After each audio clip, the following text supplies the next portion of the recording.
Welcome to a podcast to heal your soul, where we explore the path to emotional well-being and inner peace. I'm your host, Lela. And I'm your host, Calli. And together we'll navigate the challenges of life and everything in between, so you can heal, grow, and thrive. Let's begin the journey to a healthier, more peaceful you. The materials and content within this podcast are intended as general information only and are not to be considered a substitute for medical advice or treatment. Hello, and welcome to another episode of a podcast to heal your soul. I am Calli, and I'm here with Lela. Hi, everyone. How are you doing today, Lela? I'm great, thank you. How are you, Calli? I'm very good, and we have our little friend here with us on the couch. Yeah. If you're watching the video on YouTube, because this episode will be up on YouTube, which is very exciting. Yes, it is. But we have my little friend Hershey here. Yeah. So if you can see her, can you see her? She kind of blends in with the couch. She has this pink little harness on. She's cute. She's all right. I'm going to keep her for a while. Okay. Just make sure you hang on to your receipt, just in case. Exactly. So today we wanted to talk about grief, because as we discussed in our introductory episode, we're going to talk about different topics, life's challenges, life's obstacles, and kind of how we have navigated them and are still learning to navigate them. A big factor in my life, and I know in Leila's life from knowing her personally, has been her grieving journey. And we're going to get into that more in a little bit. But I guess the first thing I would want to ask is, and it might be a loaded question, so I'm sorry if it is, but what does grief mean to you? Oh, it means a lot. It means denial, anger, confusion, like really questioning God. Yeah. Like why? It means just a feeling like a hole in your heart, like that you just can't find anything to fill it like your loss filled it. Yes, I agree. So I agree with all of that, and also grief to me means I love so much. And it will never go away. So for me, I'm finding peace in the fact that I'm always going to grieve the loss of my father. And I know that you lost your father as well. Yes. So I'm wondering maybe if you want to talk, we're talking about grief, so we're going to talk about it. But if you wanted to talk about that, if you want to share about him, about some of your favorite things about him. If we cry, we're going to cry. So bear with us. But yeah, just tell me, maybe before we get into the actual loss, if you want to tell me something about your dad. Well, he was a strong man, had an 8th grade education, grew up in the Amish community and just kind of broke away from that at 16, became a builder and a land contractor and was very well known in our hometown. And I looked up to him. He was just a strong country man, He had this 10-gallon hat on his head. We lived on 28 acres, and he built it. He built our beautiful home and our beautiful barn. It was a very modern farm. And I just can see him in his flannel shirt, his blue jeans, his cowboy boots, and his 10-gallon hat on his head, just doing chores in the barn, like, taking hooves off, not hooves, but taking the horseshoes off the horses and just, I don't know, I was definitely a daddy's girl. I had a very strained relationship with him when I was a teenager. I was very rebellious, and there were things that I regret saying to him for sure. But I looked up to him. I mean, somebody with an 8th grade education that became so successful like that. I mean, that's just phenomenal. Yeah, it's phenomenal. Yeah. It's like it's unheard of. Yeah, that's beautiful. So, yeah. And if anybody's questioning if I grew up in the Amish community. I did not, as you can see. But I have beautiful relatives that still are of that belief, and my I don't know, my grandma and grandpa, I just loved them. And my dad actually took my grandfather's dairy farm and developed it into a beautiful community, and it has a street named after me, Lela Avenue. So yeah, I love that. I know. I had no idea. Yeah, yep. So I know we say a lot. I hate that. I say a lot too. Yeah. But we're gonna be very unedited. Yes. So you expect the ums, Yeah, because we're gonna have to deal we're with just real and raw. So I had a teacher in high school that said, "Don't say and I try so hard, and I notice it when I say it, but sometimes I think a lot before I speak. I think a lot before I speak, and I like that about me, and then I'm mindful about my words and the way I speak to people and speak to myself.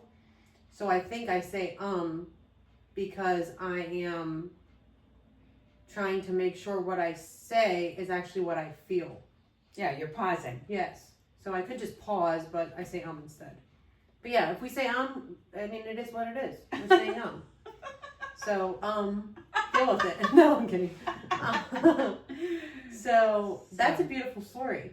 Yeah, that's what I remember most about my dad. Yeah. I insisted that at his showing that he had his 10-gallon hat on his chest. And I asked my mom, I said, "Mom, where's his 10-gallon hat?" "Oh, he doesn't have that anymore." I said, I'm going to go back to his closet and I'm going to look for myself. Right there it was, on the top of his closet, just staring at me. I'm like, this was my dad. Yeah. This was one of his symbols, just a country boy, a cowboy kind of, if you would. So my dad was a country boy too. Not in the same way as your dad was, but he was raised in a small town, grew up there, was very much about his family until the day he died. Like, family was everything to him. He worked on cars. He loved working on cars. He wasn't a mechanic professionally, but he was a mechanic for everybody around him. Everybody came to him to fix cars. He built so much onto our house that he doubled the size of the house. He was so handy. And there's so many things that I love about my dad. The greatest thing my dad ever did for me was adopt me. So he's not my biological father. I don't know my biological father. And I'm grateful that life happened that way, because I got the dad I deserved. And that, to me, is the best gift my dad could ever give to me. And I remember the first time I called him dad, I was young. I maybe was 6. I think I was 6, around there. He was working in the garage where we spent so much of our time. And I walked in and I was so nervous because I didn't know how he was going to receive it. And I said, "Daddy," because I always called him Daddy when I was little. And he didn't say anything. So I said, "Daddy." And he still didn't say anything. And then I screamed it, "Daddy!" And he goes, "Huh? What? Yeah. What do you need, Callie?" I said, "Nothing. I was just checking in." And he had the most proud smile on his face. And that's my favorite story of me and my dad. And then the last time I saw him was another favorite story of me and my dad. But yeah, he was a country boy too. He taught me that family is what you make it, because he adopted me. His family welcomed us in like we were blood, never questioned it. He welcomed us in like we were blood, never questioned it. He had friends that were also like family to him, and he treated them, he was just so good. He had the biggest heart, and he was this big 6'2" guy, big old belly. But he was like a giant teddy bear, and he was intimidating. Little kids were scared of him because he was so big. But then when they got to play with him and stuff and get to know him, everybody loved him. He was just a big teddy bear. So that's a little about my dad, but it's interesting that we have such parallels with our dads being such country boys. Yeah. But in different aspects, but different kind of country boys, but still very much country boys. Mm-hmm. And I was a daddy's little girl too. Always. I'll always be a daddy's little girl. Yeah. Until forever. So, did you want to touch on the loss of your dad? Well, the loss of my dad was the biggest loss I've ever had in my life. Yeah. You know, it was the most traumatic for definitely. Yeah, sure. There's that again. Gotta love it. Okay. So I will just say, if this is, before we get started, we both tragically lost our fathers. Not that that makes it any greater of a loss, or I don't think that any loss is greater or less than any other loss. I think every loss is individual, and that please take what you hear today and hold on to what resonates and leave the rest, and then make the journey your own. So we're going to talk about, I want to talk about my dad, and I know you want to talk about your dad, and it's really important for us to talk about, for us on our healing journey, the things that have happened. That's why we wanted to do this podcast. But I lost my train of thought, but that's okay. Anyway, take what resonates, leave the rest. But I will tell you that we both lost our dads tragically, and if it is triggering, you may want to skip over the next so many minutes. Just wanted to preface with that. Yeah, Because well, I we think both that had that's traumatic important losses. because this might be a trigger to somebody, but it might, it also might be comforting because, oh my gosh, that's how I lost my dad. Or, you know, I'm sure my dad isn't the only one that ever lost his life the way he did. Yeah. You know, so, it was June 30th, 2020 on my mom's birthday, and we were going to Nokomis. Everybody was meeting there because they live in Sarasota, I live in Fort Myers, and everybody was just meeting there. My brother and his wife were here on vacation from Ohio, and they were on their last day of vacation. So we were all enjoying the beach there at Nokomis, and it was Jetty, I think it's called Jetty Park. It was my father's favorite place. He loved going there. So when I got there, I saw them sitting, you know, they were already there. They had their umbrella up and everything. And I just put my chair by the, you know, just the ocean. And I liked sitting in the kind of like really low in the sand and having the water splash up on me.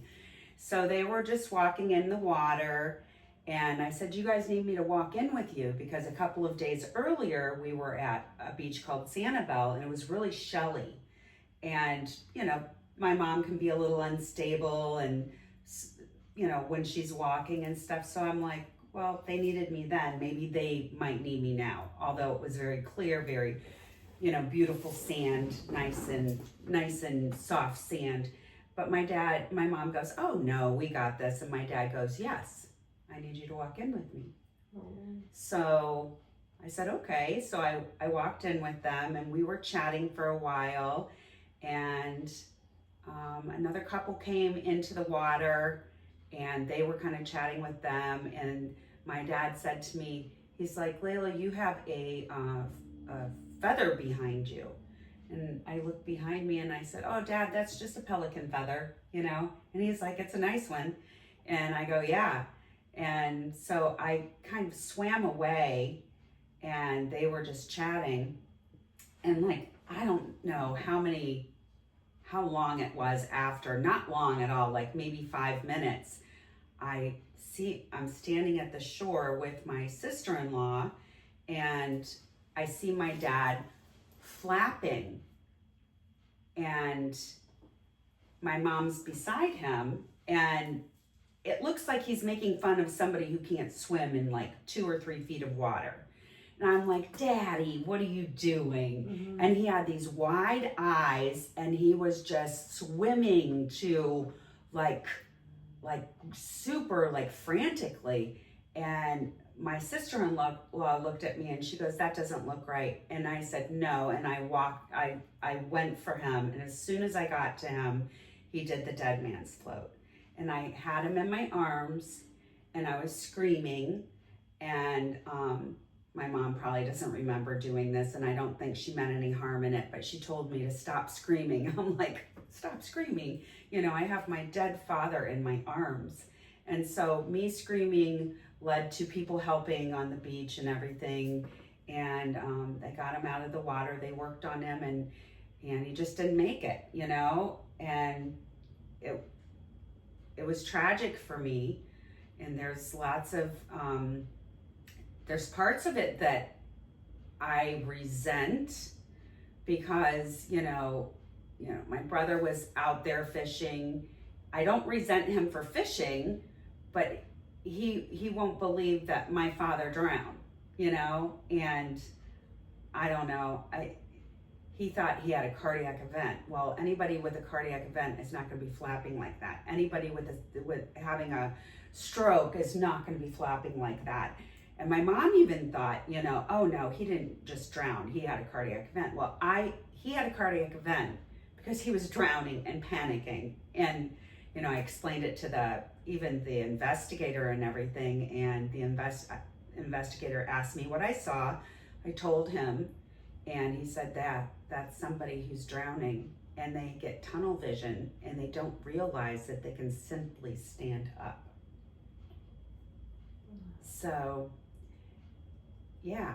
And so I know that if I wouldn't have stood there, I don't know. It just bothers me because I take that on myself because if my mom was right beside him, if I would have just went earlier, maybe I could have done something to save him, you know? So that, you know, that plays a part in it. It's always, you know, all these thoughts in your head about what you could have done, what you didn't do, and what I carry with me. And I don't know.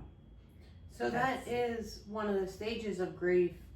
And I know this because I've led grief workshops before, and I researched it.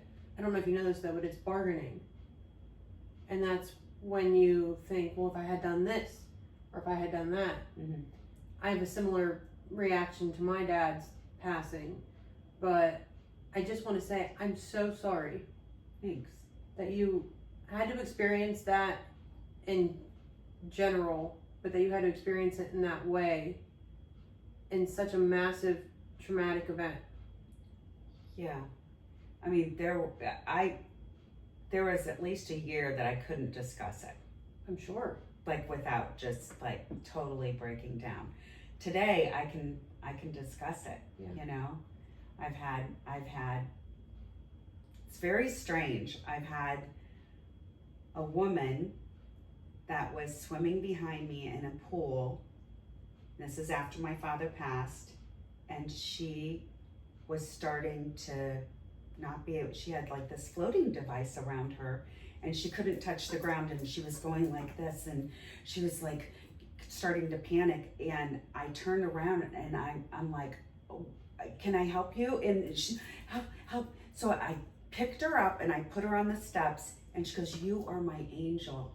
And I'm like, my dad helped me do that. Mm-hmm. He said, look, you can save somebody. It's okay, you can save somebody. Yeah. Because she would have drowned if I wouldn't have turned around. Mm-hmm. You know? Yeah. Yeah. So, it's I believe that. Weird how things take place, you know? Yeah, I believe that. My dad has gifted me with so many opportunities. I believe it's my dad since his passing. And so many signs and signals. Mm-hmm. And I don't know if you feel like this, but I think it's important for my journey to talk to my dad and to ask for the signs and the signals whenever I'm feeling, well, maybe not feeling him, or feeling a little lost, or feeling a little confused, or insecure, or whatever it is. Because as I shared in the introductory episode, my dad wrote me that card that said, "Have confidence in yourself as I have in you." And when I need that boost of confidence, I just ask him for it. Mm-hmm. So I don't know, do you talk to your dad? Once in a great while. I don't I don't make a habit of it. I mean, it doesn't occur to me to do it. But anytime I see a black feather, Yeah. I go, "Hi, Daddy." I just know that it's him. I see 1111 and 111 almost every day, multiple times a day. And I always say, "Thanks, Dad." I do talk to my dad a lot. Yeah. But So share your story. okay. So my dad,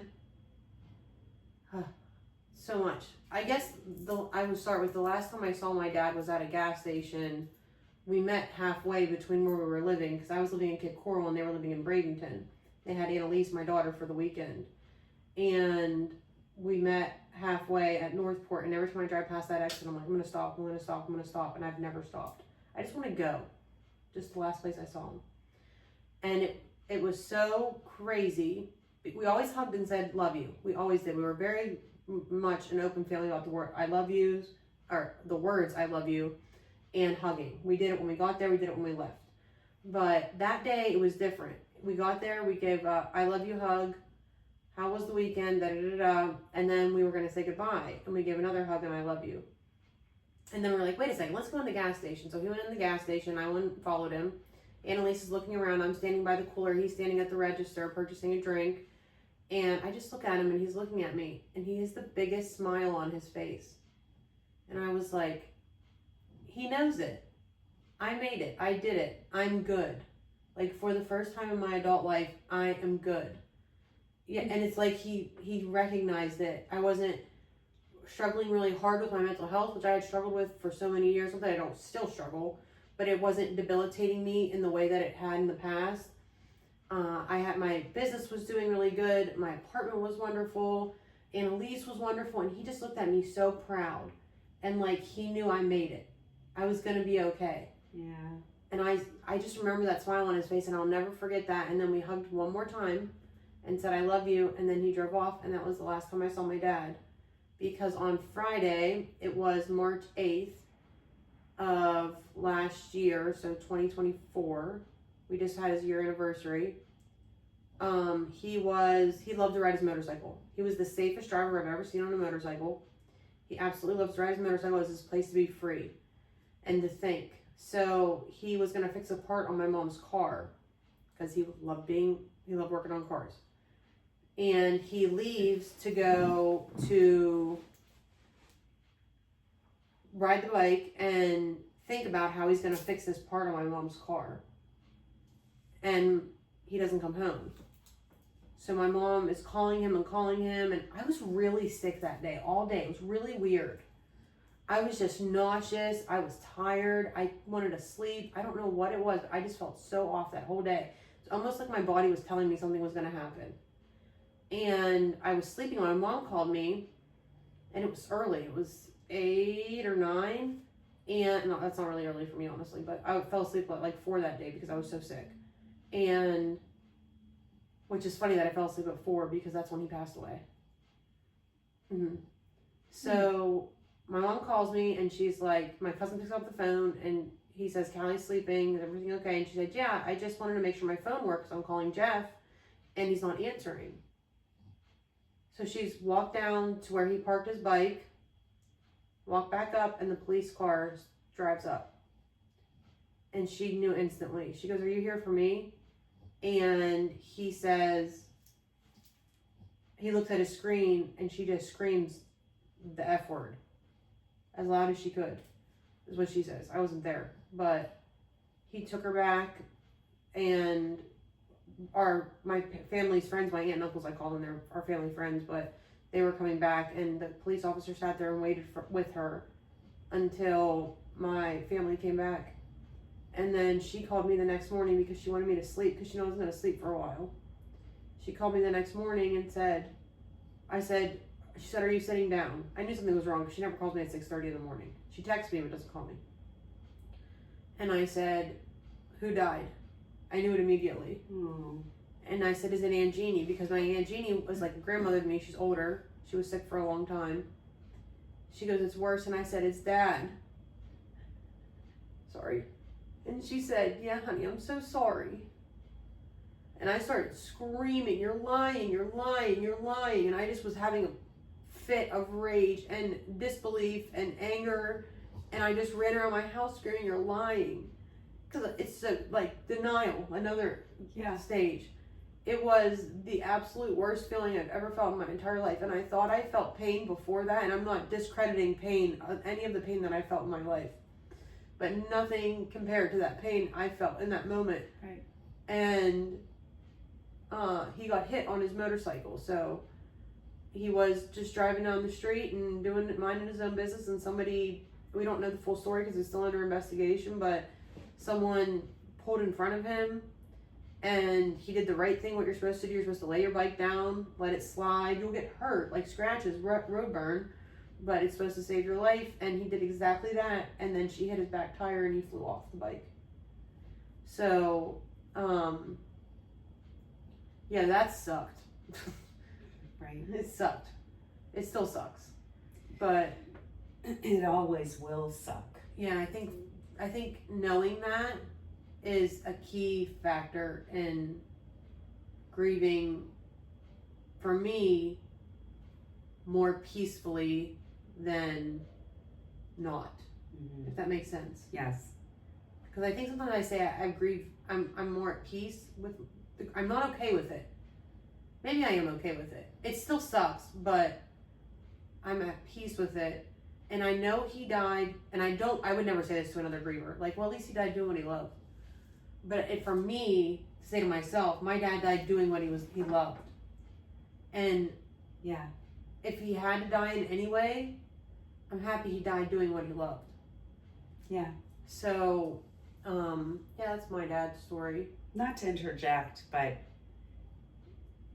I felt the same way, because at least he died where he loved the most. Yeah. You know? Mm-hmm. It's beautiful. I I think. He's always loved the Gulf, the ocean, the water, yeah. It's crazy. That's what makes it a little easier. And you know how you said that you always go by that exit and you want to stop? Mm-hmm. Every time I see the Nokomis exit off of 75, I'm like, yep, I remember that day. And every time I want to be with him, I go to Nokomis. Mm-hmm. I mean, other people feel differently. Some people in my family find it hard to be there and all that, but I feel him there. I've had literal visions, dreams that are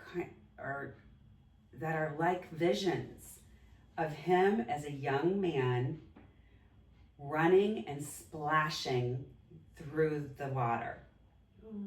Yeah. Yeah, because I just know he's there. Yeah, you know? I love that. Yeah, he's there. I have dreams about my dad, and I think he comes when I need him the most. And I'll ask God or whatever you believe in, can you help me dream about my dad tonight? And I'll hear his laugh. And it makes me know he's okay. And another interesting story, when we were having a celebration of life, because we didn't do a traditional funeral, that's not what he wanted.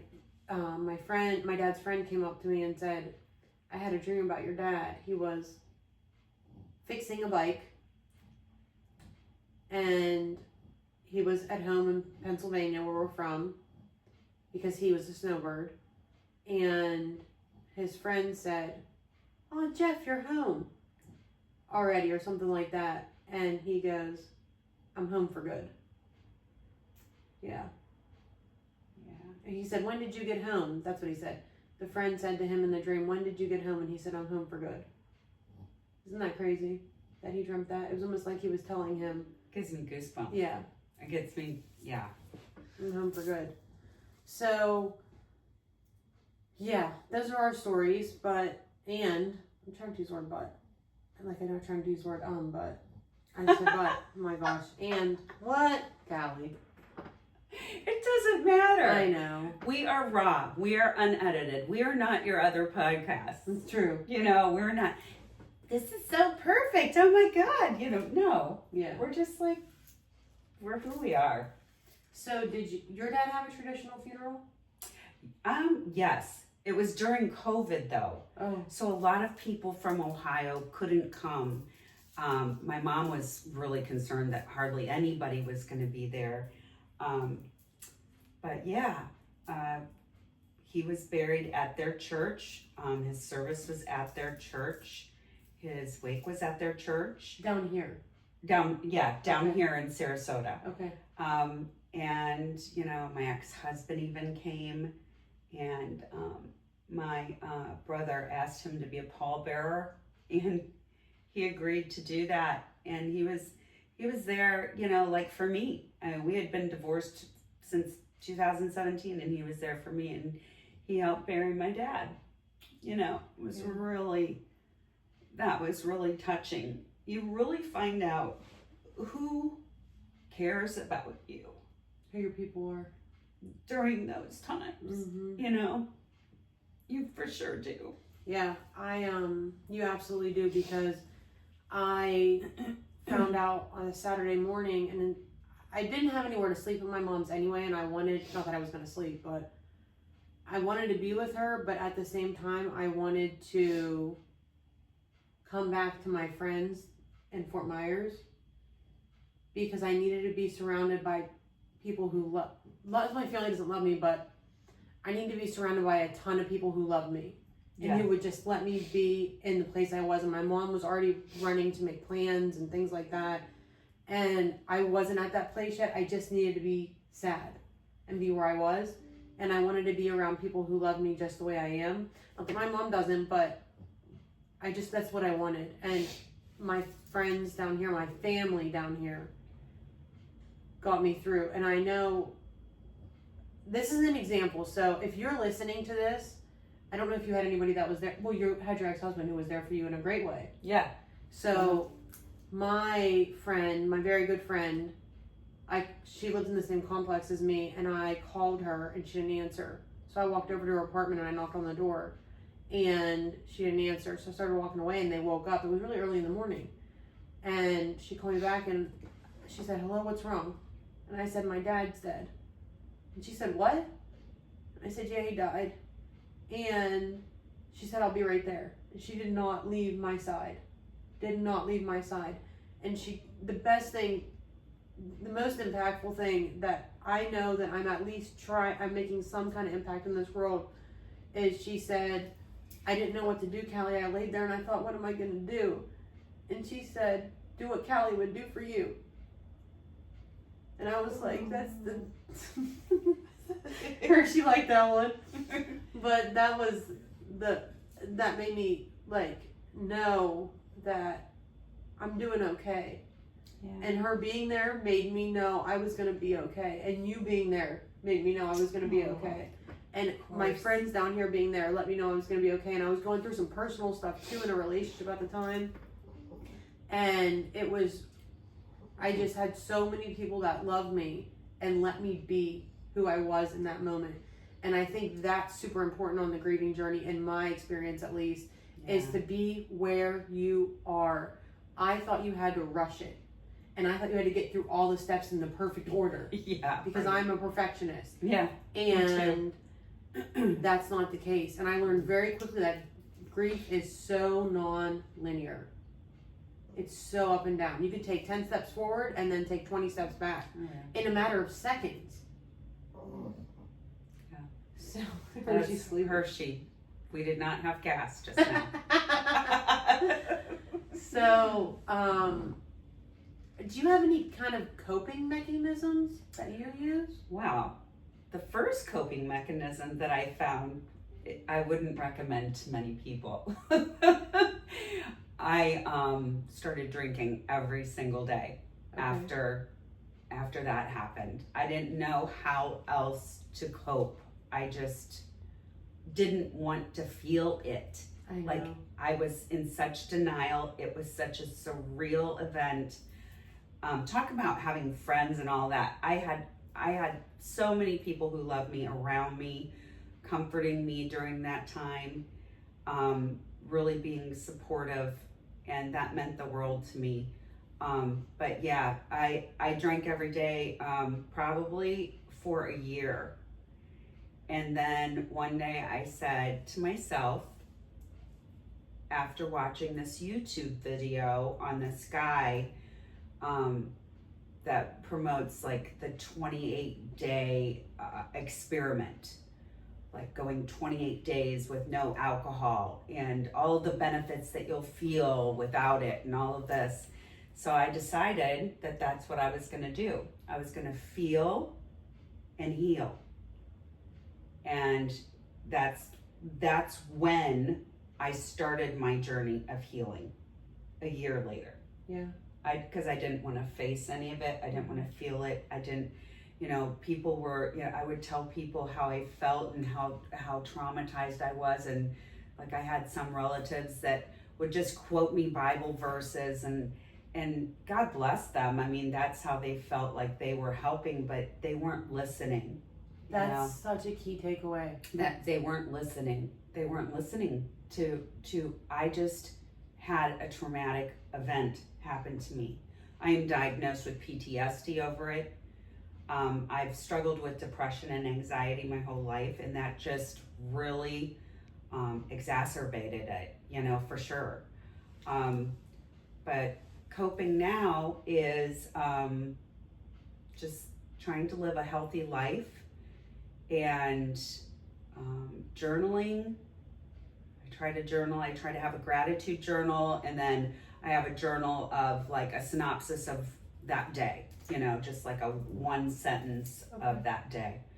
I've done a lot of reading, audiobooks, because I read for a living. I don't necessarily like to read when I'm off the clock, but I enjoy, a lot of self-help books.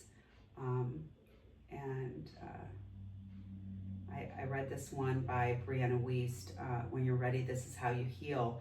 And I was actually reading that to heal from a relationship that I had just lost. But it really helped me with my dad. Yeah.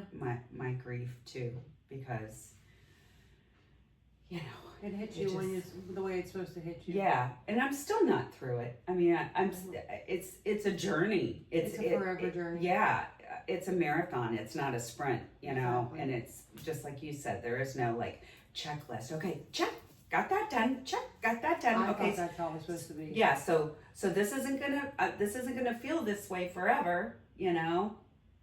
I have a lot of resentment I have to deal with yet, and I would just say the biggest coping mechanism I have is right now golf. I love to golf.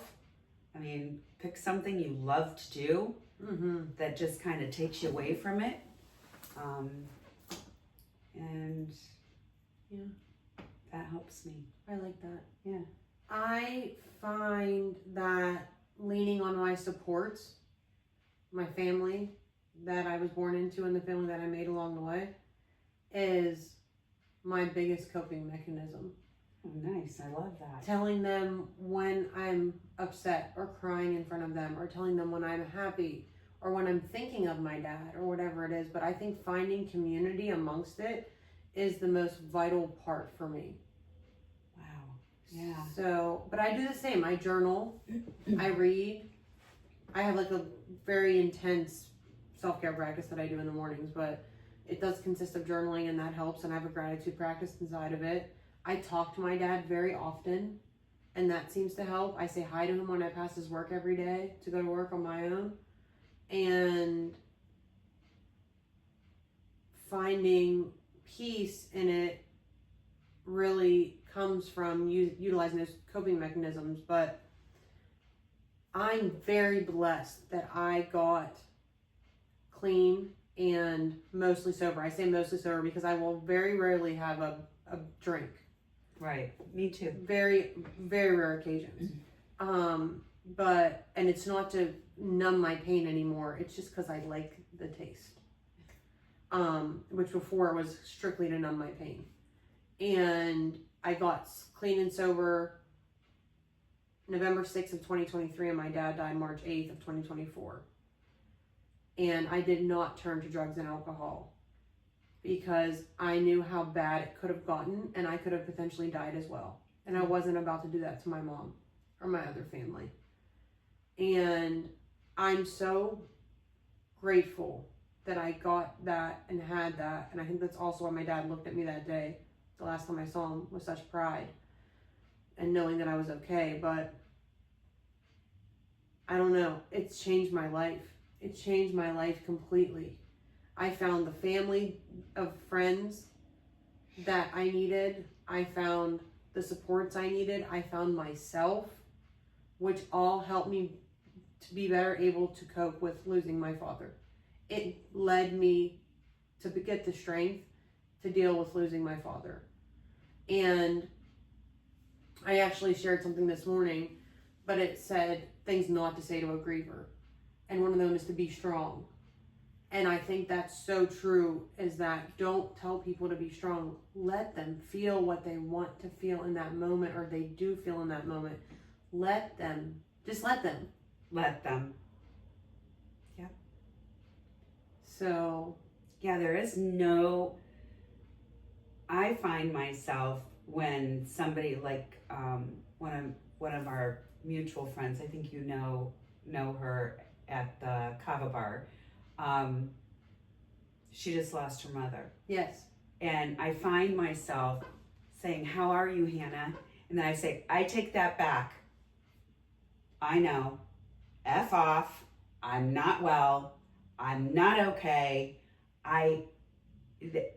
Quit asking me how I am," because I remember so many people asking me, "How are you? How are you? What can I do for you? What can I do for you?" And that's great, and everybody means so well when they're doing it, but there is nothing. There's no words. Just being and listening is the best thing that you can do for somebody who's grieving. I agree. I find myself saying, not to that particular person, but to another person that's experiencing potential loss and had experienced loss recently, "Are you okay?" And then I stop myself. I know you're not okay. Right. I don't know why I just said that. I know 100% that you are not okay, but I'm here to hold space for you for wherever you are on this journey. But it's just almost out of habit. You just say, "How are you?" or "Are you okay?" Right. Well, that's the American culture too. Yes. How are you? That's culture everywhere. Yes. How are you? But we really want to know how they are. Yeah, genuinely. Like genuinely. But we know that it sucks. We know that we hated hearing that. Yeah. Like I hated that question. I did too. Or you have an angel now. Yeah, I know I have an angel, but I'd rather have a human being here on earth. Like that. And I'm not saying you're doing anything wrong if you're asking these things. Right. It's just personally something that triggers me. You have an angel now. Or another thing I shared this morning, everything happens for a reason. Yes, I actually do believe everything happens for a reason, but I don't want to hear that my dad died for a reason, I guess. Sometimes it doesn't bother me. Sometimes it does. When I say it doesn't bother me. Does that make sense? When I say everything happens for a reason, it doesn't bother me as much as if someone else says it, because then it's like, so my dad died for a reason. But I think... But you're not saying it in regards to your dad's death. You're saying it that everything happens for a reason. Like if you lose your job, everything happens for a reason. Another door's going to open because, to me, God has me and he knows where I'm going and what I'm doing and what my future holds. And he knows when to close a door and when to open a door so that I can live my best life that he has designed for me. Yeah. And that's what I truly believe. So that's why everything does happen for a reason, except for death. Because I don't think that door is going to open. Yeah. That door is forever closed. Yeah. Like that's not a reason. That's just, they're okay. So that was their time. Okay. That still is unacceptable to me. And right now my dad was so looking forward to his 80th birthday. He was 79 years old. My dad was 59. Oh my gosh. And he died a month before his birthday. Yeah, my dad died June 30th. So his birthday was August 18th, your birthday. Yeah. And he was so looking forward. He was so looking forward to celebrating his 80th. So it's just like, it's just such a journey, guys. And It's there's such no a journey. right and wrong way to do it. No. There's no, they try to write handbooks on it. But come to find out, everybody's an individual and has their own story and their own journey. And, you know, some of those books are great. A lot of them are great, but, you know, you It's kind your of journey just, to make your own. yeah, you just kind of take what you want and leave the rest. And I think that, like I said, it's your journey to make your own. And also, even in loss in the same person, each loss is different. Mhm. So I lost my uncle last year, I lost my dad, and then I lost my great aunt who was like a grandmother to me. And all in the same, my God, 9 months. Every loss was entirely different. Yeah. Every loss. And I think knowing that and embracing that and knowing that you're going to navigate it differently with each loss and each day. I navigate it differently every day. Well, every day's a different day, Yeah. you know? You're not always in the same mental space every single day. Yeah. So, Exactly. I like that episode. This Yeah. episode. Yeah. I like talking about this. It makes me feel good. yeah. I mean, this Talk about my this dad. is cathartic. That's another coping mechanism. Talking about it now. Mm-hmm. It helps me. Yeah. It actually helps me to talk about it. Yeah. Because it gets out anything that I have pent up, and if somebody's willing to listen to me, you know, that makes it all the better. So I just had an idea. Yeah. I think we should drop some resources in the show notes Okay. for anybody out there that's grieving that would like to, maybe we can find some articles or something or some books that we like. Yeah. We can try that. I think that might be nice. Okay. So yeah, is there anything else that you wanted to say or that we should have asked each other that we didn't? I can't think of anything right now. I mean, I can't wait for us to roll out our store. I know, that's what I was thinking too. We'll have resources. Yeah, because we're going to roll out a store that sells products and services that are aligned with the topics that we're talking about. Yeah. To help you navigate and comfort you through these different topics. The different life obstacles, yeah, absolutely. Yeah. That's what I thought of it. The resources in the show notes. I was like, this will be so wonderful when we have the resources all in one hub. But we can drop them in the show notes for now. Okay. Yeah. Sounds good. Thanks for sharing your story with me today. Thanks for sharing yours too. Yeah. I know it's not easy. It's the hardest thing I've ever done in my life. Yeah. And it's so weird. Yeah. So weird because I hired you as my business coach. And I'm like, you have my dad's birthday. Yeah. And I told you the story, and then, 3 months later, you lost your dad tragically. If it was even 3 months, I don't think it was 3 months. Yeah, it's just crazy. Yeah. It's crazy how aligned we are. Yeah. We're meant to do this, so stick with us. These podcasts will get better. I'm new at this. Calli's an old pro at it. So, I like to think that. Yeah. Sometimes. Yeah. I'm not really. Calli has grief workshops. Maybe you could drop that in the show notes. Yeah. I would love that. Yeah. Okay. Yeah, because, you know, you already have that established. Yeah. So let's share that. Okay. All right? And we'll have, that's something you can look forward to on our site when we launch it, is all those resources. Right. Is resources for grief workshops that we're offering, or different books that we love that helped us through grief, or different products. So I personally wear patchouli every single day because it keeps me grounded, especially in my grief. And so we'll have different recommendations and things like that that we're really excited to share with you in the very near future. Yes. And if there's anything, any topic that you want us to discuss that maybe you haven't heard us, list as a topic, please, give us a comment. Yeah, let us know. Let us know. Head to our Instagram. It's Beau-Ho Living. Beau-Ho, it's just Beau-Ho Living, right? Yeah, No, it's at Beau-Ho Living. Yeah, so head to our Instagram and let us know. Actually, today, so this episode will air Friday. I can't remember the date exactly, but today, on the day that this airs, I will put a questions little graphic inside of our stories, and we're going to ask what you want to hear. So maybe we'll do that actually over the next week. We'll ask people what they want to hear on the podcast. Yeah. That's so that we can. We'll just post every day that questions because they expire after 24 hours. Yeah. So and make sure to share this podcast with everyone. And you can subscribe on any platform you're listening to. It's greatly appreciated. And we'll have a YouTube channel soon. Well, this one will be on YouTube. So when you're listening subscribe. to this, subscribe. And give us a like. Yeah. We really appreciate it. And we really appreciate you being here and listening and tuning in with us and sharing in your journey of healing and growth. We hope this helps you. Yes, absolutely. So thank you for joining us for another episode of a podcast to heal your soul. We will see you next time. Thank you for tuning into this episode of a podcast to heal your soul. Remember, healing is a journey, not a destination. Every step, no matter how small, brings you closer to the peace you truly deserve. Don't carry your secrets to the grave. Let's talk about them and transform the world. Until next time, take care of your soul.